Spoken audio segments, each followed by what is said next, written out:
ശ്രീകൃഷ്ണപുരം വലമ്പിലി മംഗലത്ത് കാട്ടുപന്നി ശല്യം കർഷകർക്ക് തിരിച്ചടിയാകുന്നു.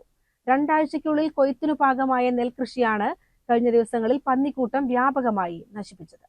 വിനോജ് രാമൻ, മംഗലത്ത് രാധാകൃഷ്ണൻ, പട്ടുതൊടി ചന്ദ്രൻ, ചേരിക്കല്ലിന്മേൽ മുത്തു, പട്ടുതൊടി ദാസൻ എന്നിവരുടെ പാടശേഖരങ്ങളിലാണ് നാശനഷ്ടങ്ങൾ ഉണ്ടായത്. വിനോജ് രാമന്റെ 1.5 ഏക്കർ കൃഷിഭൂമിയിൽ 10 സെന്റോളം സ്ഥലത്തെ നെല്ല് പന്നികൾ നശിപ്പിച്ചു. വന്യമൃഗങ്ങളെ തടയാൻ സൗരോർജ്ജ കമ്പിവേലികൾ സ്ഥാപിച്ച പാടശേഖരങ്ങളിൽ പോലും പന്നികൾ അതിക്രമിച്ചു കയറുന്നത് കർഷകരെ ആശങ്കയിലാക്കുന്നുണ്ട്. കഠിനാധ്വാനം ചെയ്ത് വിളവെടുക്കാറായ സമയത്തുണ്ടാകുന്ന ഈ നാശനഷ്ടം കർഷകർക്ക് വലിയ സാമ്പത്തിക ബാധ്യതയാണ് വരുത്തിവച്ചിരിക്കുന്നത്. കൃഷി ഇറക്കിയത് മുതൽ കൊയ്ത്തുകാലം വരെ പാടത്ത് രാത്രികാലങ്ങളിൽ കാവലിരിക്കേണ്ട ഗതികേടിലാണ് തങ്ങളെന്ന് കർഷകർ പറയുന്നു.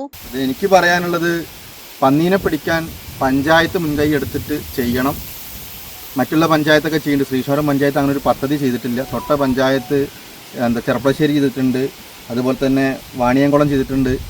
ശ്രീശോരം പഞ്ചായത്ത് കരിമ്പുഴ ചെയ്തിട്ടുണ്ട്, തൊട്ട പഞ്ചായത്ത് കരിമ്പുഴ പഞ്ചായത്ത് അടക്കം ചെയ്തിട്ടുണ്ട്. നമ്മൾ വലിയ പഞ്ചായത്ത് കൊട്ടി ആഘോഷിക്കേണ്ട നെൽകൃഷി വ്യാപനമായി മുന്നോട്ട് പോകണമെന്ന് പറഞ്ഞിട്ട്, പക്ഷേ ഇത് പേപ്പറിൽ കൂടി മാത്രമാണ് ചെയ്യുന്നത്. കർഷകനെ സംരക്ഷിക്കണമെങ്കിൽ ഈ പന്നിയെ ഇവിടെ നിന്ന് തുരുത്തിയില്ലെങ്കിൽ കൃഷി കുറയും. ഇപ്പം എല്ലാ ആളുകളും കവുങ്ങ് വയ്ക്കുക. ഇപ്പം ഞാൻ ചെറുപ്പക്കാരനാണ്, എന്നെപ്പോലെ ചെറുപ്പക്കാർ ഇതിലേക്ക് ഇറങ്ങുകയാണെങ്കിൽ ഇങ്ങനെ വലിയ നഷ്ടമാണ് സംഭവിക്കുന്നത്.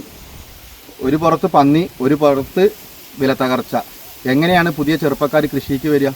ഈ പന്നിയാണ് നമ്മുടെ ഈ നെൽകൃഷി നശിപ്പിച്ചുകൊണ്ടിരിക്കുന്നത്. അതിനെ പിടിക്കാനുള്ള ഏർപ്പാട് പഞ്ചായത്തും അതുപോലെ തന്നെ ഫോറസ്റ്റും ചെയ്യണം. അല്ലെങ്കിൽ ഞങ്ങൾ കർഷകർ മുന്നിട്ട് ഇറങ്ങിയിട്ട് തന്നെ പിടിക്കാനുള്ള തീരുമാനത്തിലാണ് ഞങ്ങൾ നിൽക്കുന്നത്.